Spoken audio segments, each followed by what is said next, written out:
शेतकऱ्यांच्या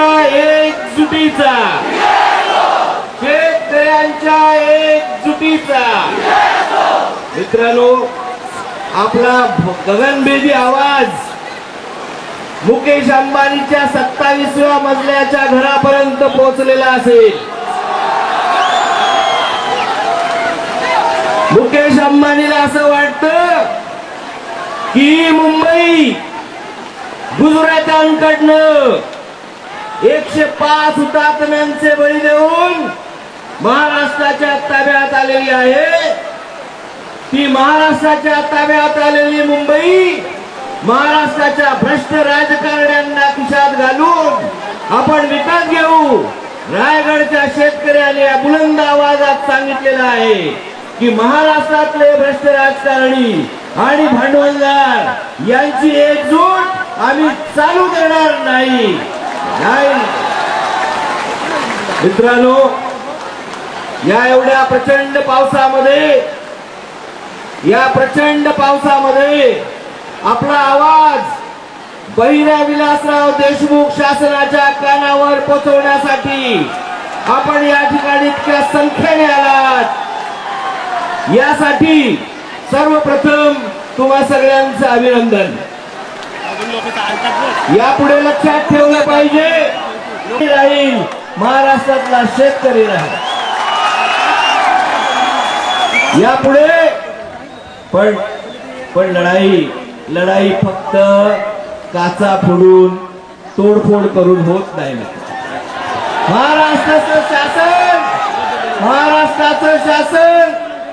महाराष्ट्राचं शासन हे बामणाच्या डोक्याने चालणारं शासन आहे आणि महाराष्ट्राचं शासन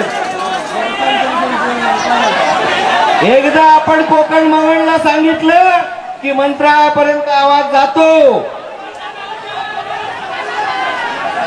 मी सांगतो ते ऐकून घेतलं पाहिजे की महाराष्ट्राचं शासन हे बामणाच्या डोक्याने काम करणारं शासन आहे।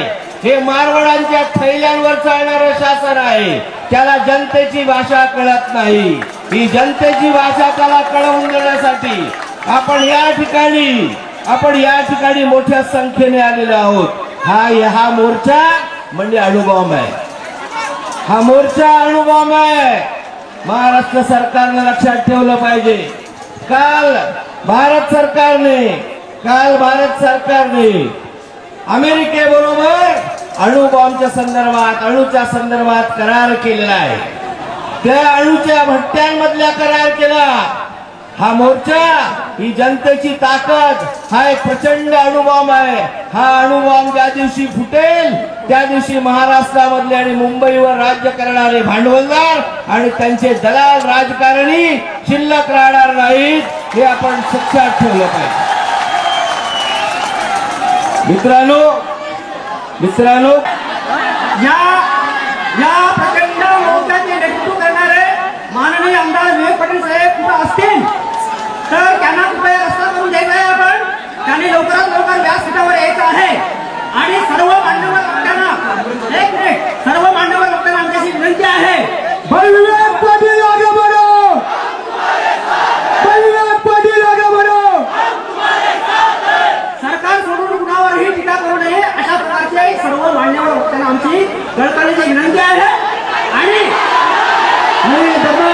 या मोर्चाचे नेतृत्व करणारे भराडीचे आमदार मान्य विवेकानंद पाटील साहेब यांचं आगमन होत आहे आणि प्रचंड टाळ्यांच्या गडगडात आपण आमदार विवेक पाटील साहेबांचं स्वागत करूया। विवेक पाटील आगे बढ़ो, विवेक पाटील आगे बढ़ो, विवेक पाटील आगे बढ़ो। जमीन आमच्या हक्काची आहे, जमीन आमच्या हक्काची आहे, जमीन आमच्या हक्काची आहे। त्या ठिकाणी आदरणीय आमदार साहेबांचं आगमन होत आहे, ज्यांच्या नेतृत्वाखाली आपण एवढ्या संख्येने या ठिकाणी आलेला आहात। त्या आमदार साहेबांचं जोरदार टाळ्या वाजवून पुन्हा एकदा आपण स्वागत करूया आणि माझ्या सुरात सूर मिसळा। भाई विवेक पाटिल आगे बढ़ो, हम तुम्हारे साथ हैं, भाई विवेक पाटिल आगे बढ़ो, हम तुम्हारे साथ हैं, भाई एनडी पाटिल आगे बढ़ो, हम तुम्हारे साथ हैं, जयंत पाटिल आगे बढ़ो. हम तुम्हारे साथ हैं. धन्यवाद. यानंतर आता आपल्या सर्वांचे पुरोगामी योग संघटनेचे जिल्हाध्यक्ष धैर्यशील पाटील साहेब या ठिकाणी मार्गदर्शन करतील. अरे जमीन आमच्या हक्काची नाही कुणाच्या बापाची, जमीन आमच्या हक्काची नाही कुणाच्या बापाची. मित्रांनो, गेल्या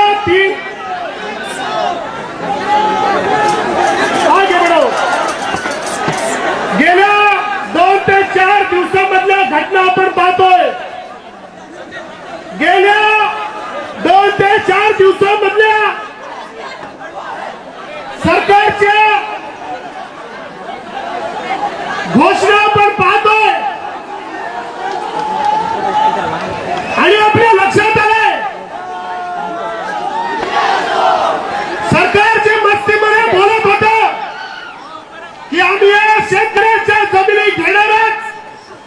ते सरकार आता झुकायला लागलंय आणि आपल्या या जमिनी सरकारला घेता येणार नाही अशा पद्धतीचं वातावरण तुम्ही मंडळींनी तयार केलंय.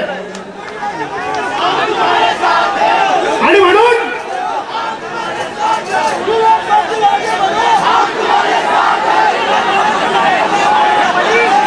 आता आपल्या एक गोष्ट लक्षात येईल, रिलायन्सच्या विरोधात आणि सरकारच्या विरोधामध्ये ज्यावेळी लाखाच्या संख्येनं येतो त्यावेळी त्या शेतकऱ्याचं म्हणणं काय हे सांगण्याकरता आता कुठल्या निवेदनाची गरज या ठिकाणी नाही.